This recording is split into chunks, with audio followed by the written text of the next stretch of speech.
నేను మీతో ఒక మాట మనవి చేస్తాను, కొంచెం జాగ్రత్తగా పట్టుకునే ప్రయత్నం చెయ్యండి. ఒక శివలింగానికి అభిషేకం చేసిన వాళ్ళకి ఫలితం వస్తుందా, చూసిన వాళ్ళకి ఫలితం వస్తుందా, రుద్రమంత్రాల్ని జపం చేస్తే వస్తుందా, రుద్రమంత్రాన్ని పైకి చదివితే వస్తుందా అని అడిగారు అనుకోండి, ఈ అనుమానం వస్తుందని యజుర్వేదంలో శ్రీరుద్ర ప్రారంభంలోనే దీనికి వివరణం చేశారు. అసలు శివలింగానికి అభిషేకం చేస్తే లోకం ఎందుకు చల్లబడాలి అంటే, అక్కడ జరుగుతున్నటువంటిది కేవలం శివలింగానికి అభిషేకం అని అనుకోకూడదు.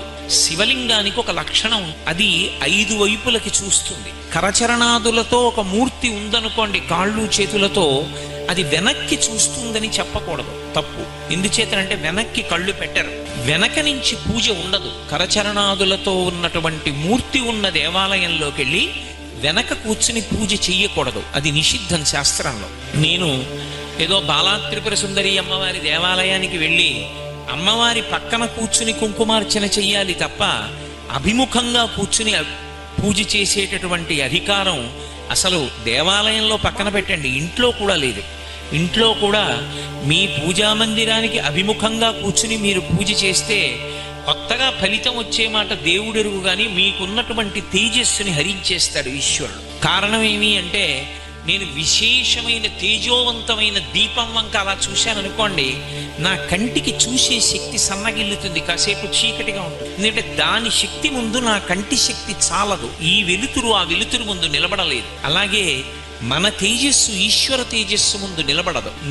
కాబట్టి ఏది ఎక్కువ తేజస్సు అది తక్కువ తేజస్సుని హరిస్తుంది. మీరు పూజలో ఎంతసేపు అభిముఖంగా కూర్చున్నారో అంతసేపు మీ తేజస్సుని ఈశ్వరుడు హరిస్తాడు. అయితే ఒక్క ఉపకారం జరుగుతుంది, ఇంట్లో సింహాసనంలో ఉంటాడు కాబట్టి రక్షిస్తూ ఉంటాడు. అందుకే అభిముఖ పూజ లేదు. భగవంతుడికి ఎదురుగుండా కూర్చుని పూజ చేయడం అనేటటువంటిది పరమ అశాస్త్రీయమైనటువంటి పూజ.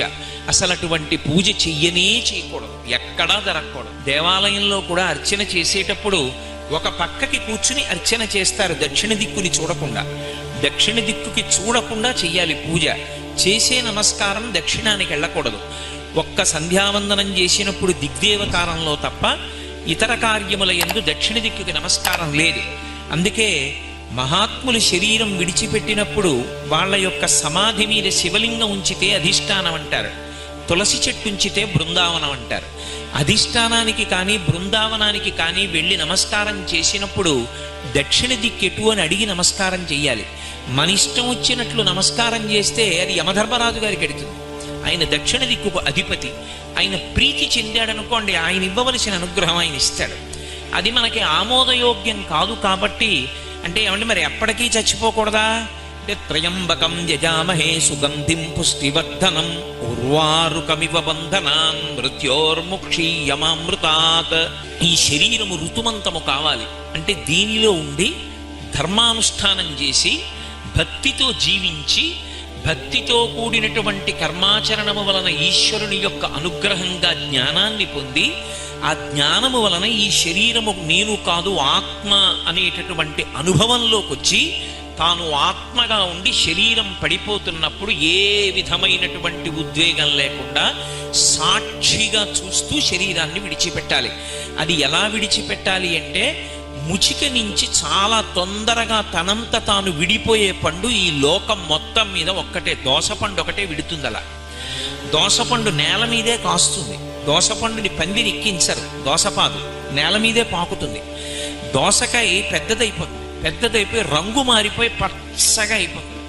పసుపచ్చగా అయిపోయిన దోసపండు ముచిక నుంచి ఎప్పుడు విడిచిపెట్టిందో మీకు తెలియదు. మీరు దగ్గరకి వెళ్ళి పండుని కదిపితే తెలుస్తుంది ముచిక వదిలిపెట్టింది అని, అప్పటి వరకు తెలియదు. అందుకే సనాతన ధర్మంలో చూడండి, ఎక్కువగా ఒక మాట వాడతారు, ఆయన పండిపోయారండి అంటారు, పంటలు పండాయండి అంటారు, పిల్లలు ఆడుకుంటే పంటలు వేసుకోండి అంటారు. ఆఖరికి పరమపద సోపాన పఠము అని ఒక పఠంలో ఆట ఆడితే నా పిక్క పండిపోయిందంటారు. పండిపోవడం అంటే ఏమిటంటే, బలవంతంగా ముచిక నుండి విడకూడదు, తనంత తాను ముచిక నుండి విడిపోవాలి. విడిపోయే ముందు రంగు మారిపోవాలి, లోపల ఉన్న గట్టి పదార్థం అంతా గుజ్జుగా అయిపోవాలి, తీయగా అయిపోవాలి. అయిపోయి తనంత తాను రాలి కింద పడిపోవాలి. దాన్ని పండిపోవడం అంటారు. పండిపోవడం అంటే జ్ఞానం కలగడం. ఆ జ్ఞానం కలిగే వరకు ఈ శరీరమునందు ఉండాలి. అంతేగాని ఇది అసత్యం కదండి అని దీన్ని పడగొట్టే ప్రయత్నం చెయ్యకూడదు. ఆత్మహత్య మహానేరం. అందుకే కాబట్టి దక్షిణ దిక్కుకు తిరిగి నమస్కారం చెయ్యకుండా ఒక్క 3 దిక్కులకే తిరుగుతారు. అందున ప్రత్యేకించి కరచరణాదులతో కూడినటువంటి మూర్తి ఉన్న దేవాలయంలో వెనక్కి వెళ్ళి నమస్కారం అసలు చేయరు, వెనక నుండి పూజ చెయ్యరు. కానీ ఒక్క శివలింగం దగ్గరికి వచ్చేటప్పటికి ఆయనకు ఒక పేరుంది వేదాంతంలో, అరూపరూపి అని పేరు శివలింగానికి. అరూపరూపి అంటే రూపము లేనివాడు, రూపం ఉన్నవాడు. అక్కడ ఏ రూపం లేదా అంటే ఓ రూపం ఉంది. రూపం ఉంది కదా అని కాళ్ళు చేతులు చెవులు ముక్కు నోరు ఉన్నాయా అంటే లేవు. రూపం లేదా అంటే రూపం ఉంది, రూపం ఉంది అందామంటే రూపం లేదు. 2 భిన్న ప్రకృతులు ఏకకాలమునందు ఆవిష్కరింపబడ్డాయి కాబట్టి అరూపరూపి అని పిలుస్తారు శివలింగాన్ని. శివలింగాన్ని పూజ చేసేటప్పుడు మొట్టమొదట కళ్ళు మూసుకుని ఒక భావన చెయ్యకుండా అభిషేకం మొదలు పెట్టకూడదు. ఏ భావన చెయ్యాలి అని అడిగారు. నువ్వు కూర్చున్న శివలింగం ఎప్పుడు గుండ్రగా ఉంటుంది. అలా ఉండకుండా ఉంటే శివలింగం పానవట్టం ఎప్పుడు ఉత్తరానికే ఉండాలి శివలింగానికి. అలా కాకుండా ఉందనుకోండి, అది కూర్చున్న శివలింగం, నించున్న శివలింగం, పడుకున్న శివలింగం అని 3 ఉంటాయి. అందులో అభిషేకం తీసుకోవాలి. అలా ఉన్నటువంటి 3 శివలింగాలు మీకు ఇప్పటికీ ఏకాంబరేశ్వర దేవాలయంలో కనపడతాయి. అటువంటి ప్రకృతిలో ఉన్న శివలింగాలని పిలుస్తారు వాటిని.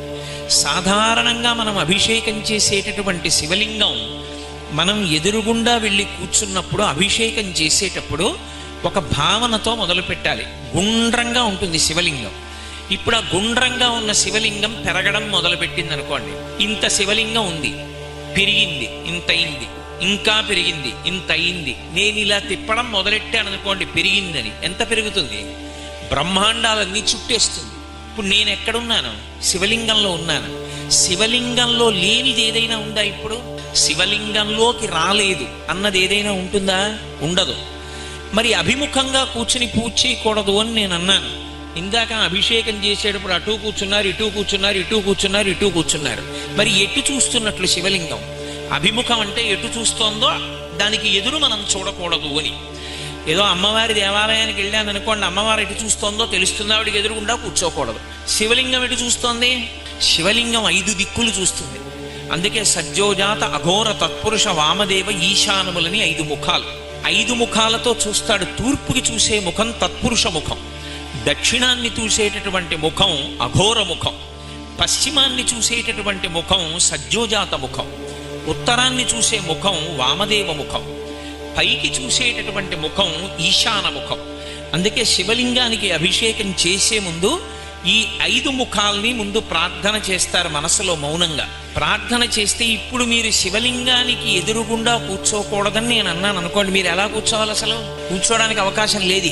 అందుకే శివలింగం దగ్గరికి వచ్చేటప్పటికి మినహాయింది. మీరు ఎటు కూర్చుని అభిషేకం చేశారన్న దాన్ని తప్పట్టకూడదు. ఎటైనా కూర్చుని అభిషేకం చేసేయచ్చు. ఎందుకంటే అసలు శివలింగం ఎటు చూస్తోందో అటువైపుకి ఎదురుగా నేను కూర్చోను అంటే మీరు శివలింగం దగ్గర కూర్చోవడం సాధ్యం కానే. అందుకని అన్ని వైపులా చూస్తుంటాడు ఆయన. అన్ని వైపులా చూస్తాడు, అన్నీ ఆయనలోకే వచ్చేస్తాయి. శివాభిషేకం చేసే ముందు మీరు ఎన్ని పదార్థాలు వాడారని కానీ, మంత్రం ఎంత బాగా చెప్పారని కానీ, మీరు ఎన్ని పదార్థాలు